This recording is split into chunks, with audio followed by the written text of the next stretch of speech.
lychee lemonade, chocolate punch, some Nepal, pad thai, some food, maple sticky rice. Oh, they got a bunch of them. This looks good. Hello.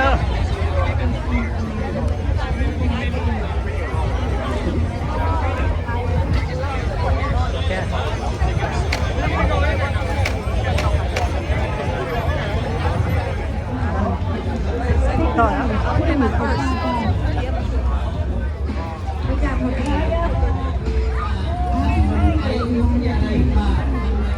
ดี๋ยวว่าจะ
ศิลปินสืบทอดแมนเพื่อเป็นกำลังใจเนาะค่ะนายเนาะ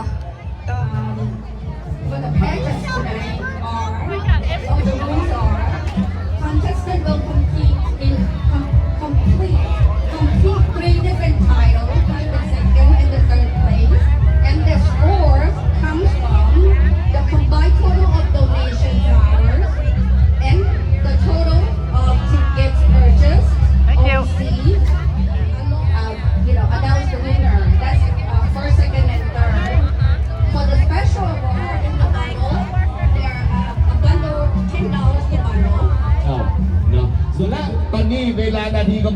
พวกเขาจะเข้าสู่บรรยากาศของการประกวดนะของวัด เรียนวงศ์พักดี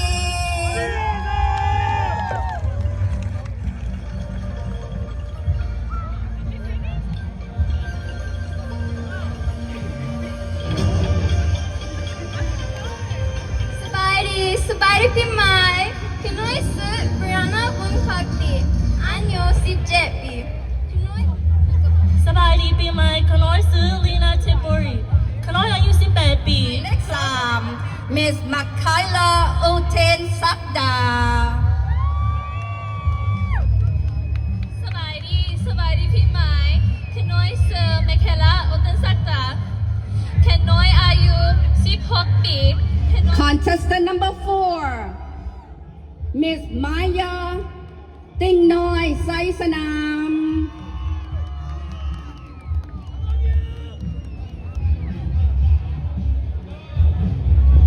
สบายดีเจนยูสุวรรณวงศ์ขน้อยอายุ16 ปี Cel Guerrero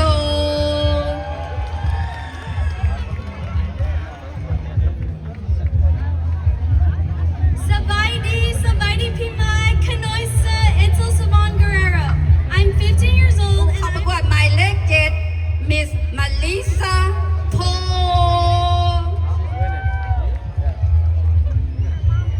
สบายดีปีใหม่ขน้อยซื้อมาริซาพูขน้อยอายุ16 ปี ขอเสียงตบมือดังๆให้เป็นกำลังใจทั้ง7นาง Hear the noise for all 7 contestants Thank you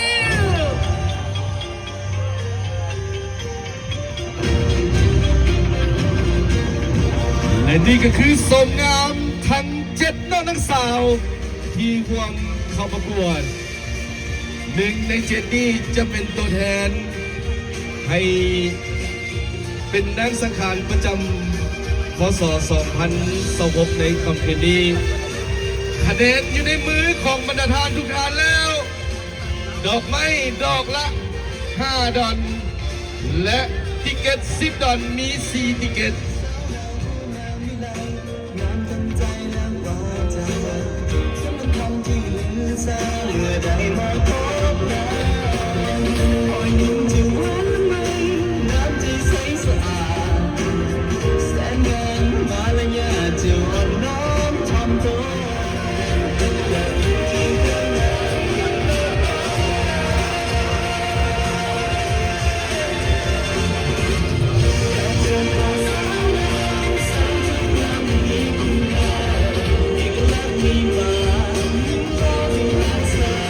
ปีนี้ถือว่าเป็นปีที่สูสีแท้ๆผู้หนึ่งอาจจะเด่นเรื่องหนึ่งแต่ผู้หนึ่งก็เด่นเรื่องหนึ่งนะนี่คือสิ่งที่ให้กรรมการลำบากใจที่สุดเลยแน่นอนดอกไม้ได้บัดนี้ไว้ใจ เขาจะให้โอกาสท่านได้มอบดอกไม้ในระยะนี้เป็นต้นไป ตบมือดังๆให้7นางสาวงามคำคืนนี้ รับไปเนาะตามมาด้วยnumber 1ก่อนเอ๋ย โอ้ยสูสีกันแหงนะ เจ้า อ้าว และ number 2โตเลยแมน พามาเบิ่งตามสายตาปัจจุบันนี้ที่นำอยู่ในเบอร์4ตอนนี้โอ้มาแหงอีหลีnumber They 4 are beautiful aren't they Yes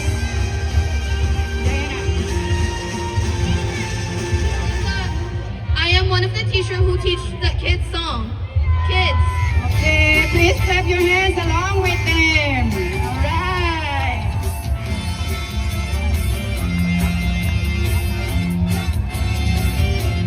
เพื่อนฉันเป็นเจ้าเขาเจ้าดอยตัวน้อยน้อยหน้าตาเขาคอยมาโรงเรียนก็มากันแต่ทุกเรื่องทั้งหมดยังก็เลี้ยงอุตส่าห์เพื่อนชาวของเขามีน้ำใจเอาแทนมาให้เสมอ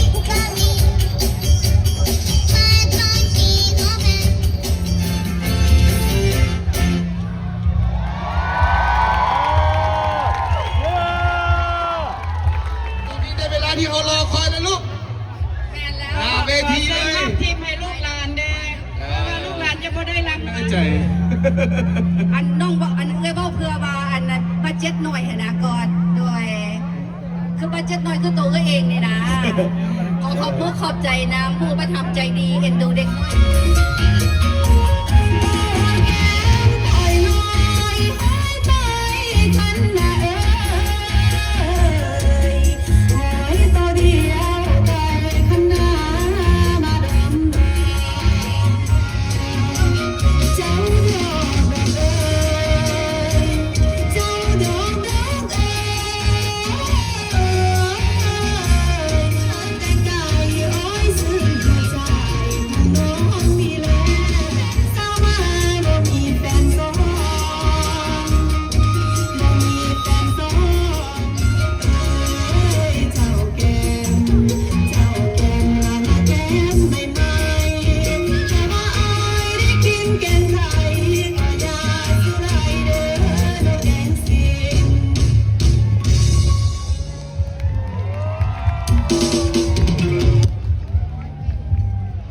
ให้สินน้ำใจกันได้ มาเด้บ้าๆกันหน่อยนี่ย่านสะต้มหลาย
All of my Facebook friends. Are you guys ready? Okay. We ready? When you're ready, I want everybody to pack the damn floor.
เจ้าเพิ่นว่าจังไดเลย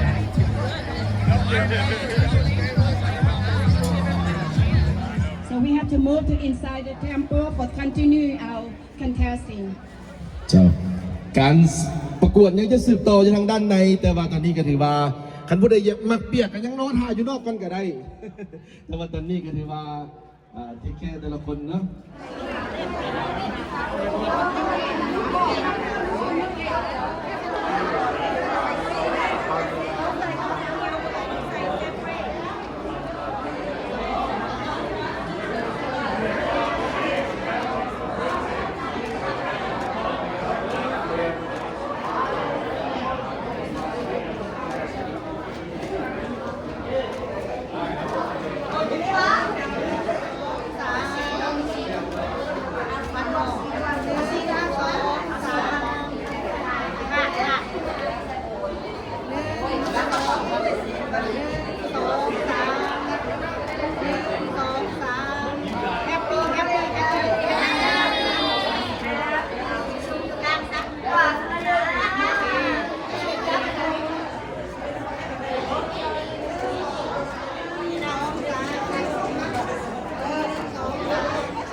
วันนี้อากาศบ่ดีเฮาก็สิบ่ได้อยู่จนจบเพิ่นสินับคะแนนเลือกนางสังขารอยู่ในวัดต่อตัวนี้เฮาก็สิออกไปงานมง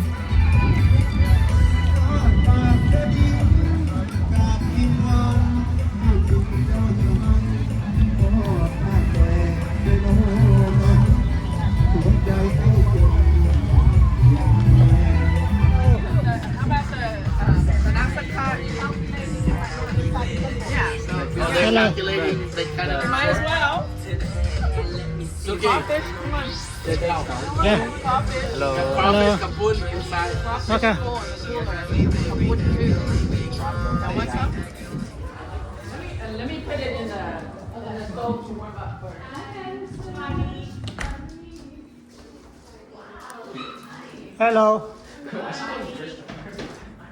Happy Lao New Year. What's wrong? What's wrong with an Asian banana? It's good. It's so long. They've never had it. Just eat the banana. It's not long. It's big. Fucking eat bananas. Hey. I know my taste.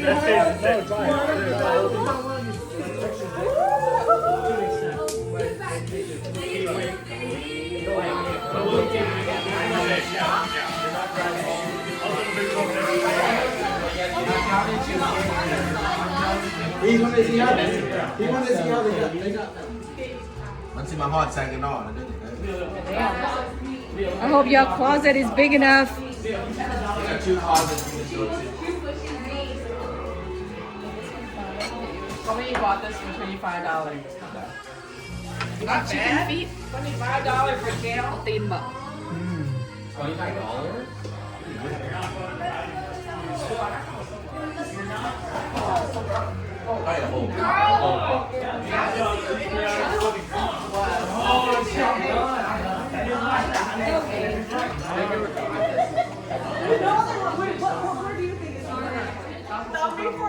Suki needs that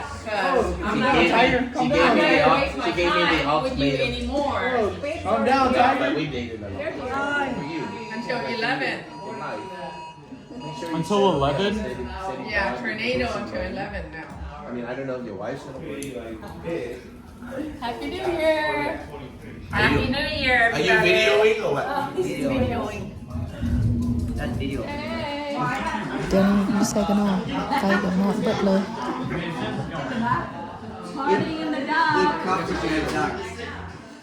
Need some candles, guys. Oh, you guys are lighter? No, just a video. By far. We should buy a lighter. Video for YouTube. YouTube? You on YouTube? Yeah, I have YouTube. Yeah. Did you repark your car? I block everybody. There? Yeah. I block everybody. Nobody can go anywhere. Blocking everybody. Right, no water? He's out of gas. Here. Joanne, you gossip. No. I have to wait. My hands dirty. Crawfish. Happy New Year. Drive carefully.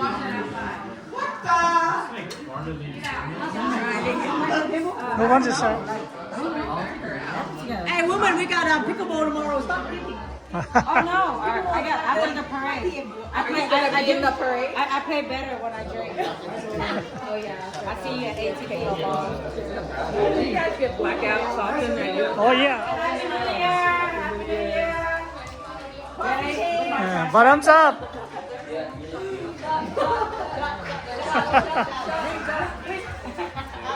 Oh,